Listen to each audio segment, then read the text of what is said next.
အားလုံးပဲမင်္ဂလာပါခင်ဗျာကျွန်တော်ပေါ့နော်အပေါ်တက်ကိုလက်စားတက်ကတော့မယ်ပတ်စံအလူငွေပေါ့နော်တက်နိုင်တယ်လို့လူကြပါလို့ပြောတဲ့အချိန်မှာကျွန်တော်ကိုပေါ့နော်ဘလောက်ပဲဝါရဲလို့တော့မဟုတ်ဘူးပေါ့နော်ကျွန်တော်TikTok ပေါ်မှာရော Facebook ပေါ်မှာရောတင်ထားတဲ့အခါမှာကျွန်တော်ကိုအမြဲတမ်းလူပေးနေတဲ့ကိုကျိုးဆက်တို့မိသားစုပေါ့နော်ကိုကျိုးဆက်တို့မိသားစုကနေပြီးတော့ကျွန်တော်ဖုန်းမဆက်တာလဲတော်တော်ကြာပြီပေါ့နော်သူတို့စီးပွားရေးအခြေအနေကြောင့်တခုခုကြောင့်သူတို့ဒီခေအောင်မဆက်သွယ်လာတာဒါပေမဲ့မနေ့ကတော့ပေါ့နော်မနေ့ကဆက်သွယ်လာတယ်ဆက်သွယ်လာပြီးတော့ပကြီးနဲ့ပကြီးကမနဲ့အဲ့လိုမျိုးဖုန်းဆက်ပြီးတော့နဲ့နေကောင်းရဲ့လားကျွန်တော်ကိုကျိုးဆက်ပါဆိုတော့ကျွန်တော်ရမ်းဝမ်းသာပါတယ်ပေါ့နော်သူဆက်လိုက်ပြီဆိုရင်ကျင်းနေတာတခုသူဖုန်းဆက်ပြီဆိုရင်တော့အလူငွေကြပြီကျွန်တော်ကသူဖုန်းဆက်လိုက်ပြီဆိုရင်တော့ကျင်းနေတာတခုကတော့အလူငွေကြပြီကျွန်တော်ကဟာအဲ့နေကောင်းလာပေါ့နော်ကျွန်တော်လည်းသူ့ဖုန်းမဆက်ပြဘူးမဆက်ပြတော့သူကလည်းသူ့မှာအခက်အခဲရှိမှလေကျွန်တော်ကဘယ်အလူရှင်ဦးမှအခုချိန်ဒီဖုန်းဆက်ပြီးတော့မှဒီလောက်တလောက်လူပါကျွန်တော်ကတော့ဒီနေရာမှာလိုအပ်နေပါတယ်တခုမှကျွန်တော်ပဲအလူရှင်ဦးမအဲ့လိုမျိုးကျွန်တော်မပြောဘူးဆိုတော့ကိုကျိုးဆက်ကိုလည်းသတိရတယ်ဒါပေမဲ့ကျွန်တော်ဖုန်းဆက်ရင်သူတို့မှာအခက်အခဲတွေအမျိုးမျိုးတော့ရှိမှာပဲလေနော်ဒါပေမဲ့သူ့ဘာသူဆက်လာတယ်ပေါ့နော်မနေ့ကဆက်လာပြီးတော့အနေတဲ့ကျွန်တော်ရဲ့မိမပေါ့နော်ပတ်စံလေးမိုးဖိုးလေးစုထားတဲ့ဟာလေးကိုတဲ့ခေယာကိုလူကျင်တယ်ဆိုတော့ကျွန်တော်ရမ်းဝမ်းသာသွားတယ်ပေါ့နော်ဘာဖြစ်ဖြစ်ကျွန်တော်တို့ဒီခေယာနဲ့ပတ်သက်ပြီးတော့မှကျွန်တော်ကဥဆောင်ပေးတာတခုကလွဲလို့ကျွန်တော်ဘာမှမလုပ်ပေးနိုင်ဘူးပေါ့နော်ဒါပေမဲ့ဒီအလူရှင်တွေကပါရမီကိုဖြစ်ပေးတဲ့အပေါ်မှာအခုလို့ဆိုရင်တော့ဒါကျန်းကင်းတွေကိုကြည့်လိုက်ပါဆိုတော့မနေ့ကကိုကျိုးဆက်ကကျွန်တော်9သိန်းလူပေးရတယ်ပေါ့နော်9သိန်းချက်လူပေးရတယ်သူ့သားနာမည်ကတော့ရှံမွေလာပေါ့နော်ရှံမွေလာသူ့အမျိုးသမီးနာမည်ကိုတော့ဒါ TikTok ပေါ်မှာကျွန်တော်ရေးပြီးတင်ပေးလိုက်ပါမယ်ပေါ့နော်ဆိုတော့ကျေးဇူးတင်ပါတယ်ကိုကျိုးဆက်ကိုကျိုးဆက်ဟောပါစေ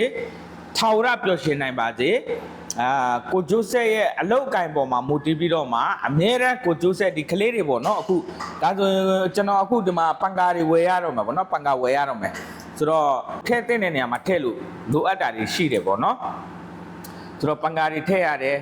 ဒီအပေါ်တော့အေယာကွန်မထည့်တော့ဘူးပေါ့နော်နောက်ပိုင်းမှာအေယာကွန်စီစဉ်မယ်လက်ရှိတော့ပန်ကာတွေထည့်ပေးရတယ်ကလေးတွေကိုတော့ဒါယောက်ျားလေးကိုတော့ကျွန်တော်အပေါ်မှာထားမယ်မိန်းကလေးတွေကတော့အောက်မှာခန်းတွေရှိပါတယ်ခင်ဗျာအခုဆိုရင်တော့ကိုသားသမီးလို့သားသမီးတစ်ဖွဲ့ပေါ့နော်ထားပြီးတော့မှအလူရှင်တွေဒီလိုလှုပ်ပေးတဲ့အားဖြင့်ကလေးတွေကောင်းကောင်းမွန်မွန်နဲ့နေရမှာဒီမှာချမ်းကဲကိုကြည့်ပါလုံးဝပေါ့နော်မှန်အောင်ကြည့်လို့ရတယ်ပေါ့နော်ဒါလုံးဝကျွန်တော်ပိုးလေးတုတ်တယ်ပိုးလေးတုတ်ပြီးတော့ဒီလိုပုံစံလုပ်တယ်ဒီမှာပုံနေတဲ့အခန်းတွေကိုကြတော့ကျွန်တော်ဒီလိုအခန်းဖွက်လိုက်တယ်ပေါ့နော်အမှန်တော့ဒီအရှိကဒါတွေကကြတော့ဗရန်ဒါအတွက်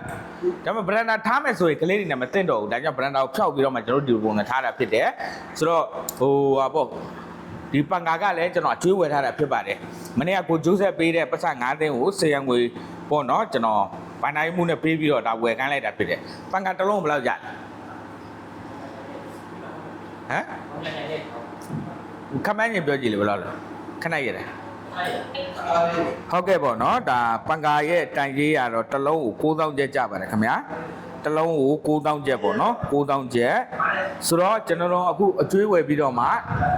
ပေါ့နော်အကျွေးပဲထားပါတော့ဒီ9သိန်းရတော့ကိုကျိုးဆက်ပေးလိုက်တဲ့9သိန်းရတော့နော်ဟိုအောက်မှာဒီမှာလက်ဆက်တက်တဲ့လက်သမားကတွေပဲတော့ကြံသေးတယ်ပေါ့နော်ဒါကတော့ကျွန်တော်မဆိုလိုပါဘူးတဖြည်းဖြည်းနဲ့တော့သူ့အနေနဲ့သူဖြစ်သွားမှာပါဆိုတော့ပန်ကာတစ်လုံး9000ဆိုလက်ရှိကျွန်တော်တက်ထားတာ9လုံးပေါ့နော်ဒီမှာတစ်လုံးထက်တက်ဦးမယ်ဒီမှာတစ်လုံးထက်တက်မယ်ပြီးသွားလို့ရှိရင်ဒီမှာတစ်လုံးထက်တက်မယ်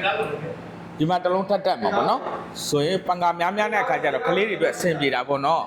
အဲ့တော့ကျွန်တော်ကိုအလူတစ်မျိုးမထင်ကြပါနဲ့တခုခုဆိုရင်ကျွန်တော်ရဲ့အလူရှင်တွေကိုပဲကျွန်တော်ကနေပြီးတော့မှတင်ပြခြင်းဖြစ်တယ်ပေါ့နော်ကျွန်တော်တင်ပြခြင်းဖြစ်တယ်ဘာပဲဖြစ်ဖြစ်ပေါ့နော်